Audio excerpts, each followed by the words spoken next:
আমরা ফ্যাসিস্ট আমলে একটা কথা বারবার শুনতাম, খেলা হবে। ওই খেলা আর দেখতে চাই না। এখন এই দুনিয়াবাসী দেশবাসীর সাক্ষী থাকুক, ফ্যাসিজমের বিদায় নেওয়ার পরেও সেই একই ব্যক্তি আবার জেলে যাচ্ছে। ক্যাঙ্গারু কোর্ট বসিয়ে মিসক্যারিয়েজ অফ জাস্টিস করে যাদেরকে জুডিশিয়ালি মার্ডার করা হয়েছে তাদের জীবন কি কেউ ফিরিয়ে দিতে পারবে? একে একে সবাইকে বিদায় করা হয়েছে। একজন আল্লাহর বান্দা বেঁচে আছেন। আজকে পট পরিবর্তনের 6টি মাসের অধিক হয়ে গেল, 7ম মাসে আমরা পড়ে গেছি। এখন পর্যন্ত কেন তাকে বন্দি হালতে থাকতে হবে? বঙ্গভবনে 5 তারিখ সুনির্দিষ্টভাবে 2-1 কথা বলেছিলাম আমরা, এবং নির্বিশেষে সমস্ত মুসলিমদেরকে মুক্তি দেওয়ার কথা বলেছিলাম। হ্যাঁ, ওই সময় যাদেরকে বন্দি করা হয়েছিল তাদেরকে মুক্ত করে দেওয়া হয়েছে, কিন্তু এর চাইতে বেশি জুলুম যাদের উপর করা হয়েছে তাদের একজন শুধু কেন জেলের ভিতরে থাকবেন? মনের এই কষ্ট থেকে আমি বলেছি যে আমার এখন আর বাইরে থাকার কোনো সার্থকতা নেই। আমি নিজেও এখন এর প্রতিবাদে জেলে যেতে চাই। আমি স্বেচ্ছায় যাব, সরকার যেন আমাকে জেলে পাঠানোর ব্যবস্থা করে।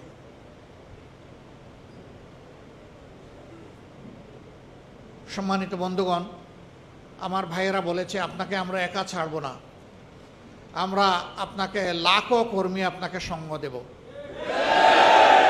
আমি আমার ভাইদের কাছে কৃতজ্ঞ, কিন্তু আমি বলতে চাই লাখও লাগবে না, আমি একাই যাব ইনশাআল্লাহ। কারণ এই জমিনকে ঠিক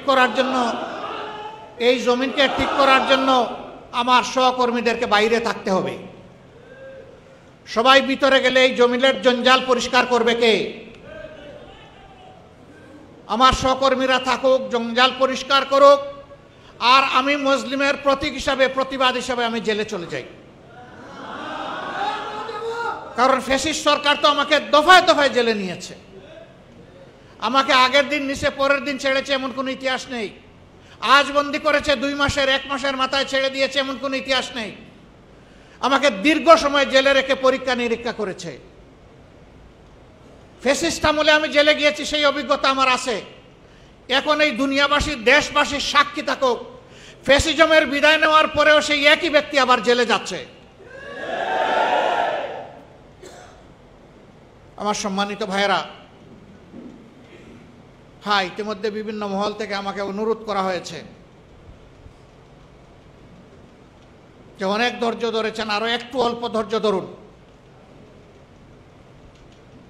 আমরা রাষ্ট্রে কোনো বিশৃঙ্খলা সৃষ্টি করতে চাই না, কিন্তু আমাদের সাথে কেউ যদি খেলেন তাহলে আমরা কারো দাবার গুটি হব না।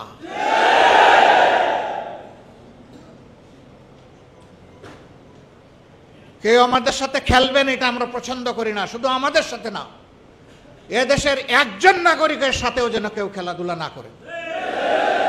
আমরা ফ্যাসিস্ট আমলে একটা কথা বারবার শুনতাম, খেলা হবে। ওই খেলা আর দেখতে চাই না। জাতির ভাগ্য নিয়ে যারা খেলা করে এরা একটা দেশের দায়িত্বশীল নাগরিক হতে পারে না, এরা দুষ্টা।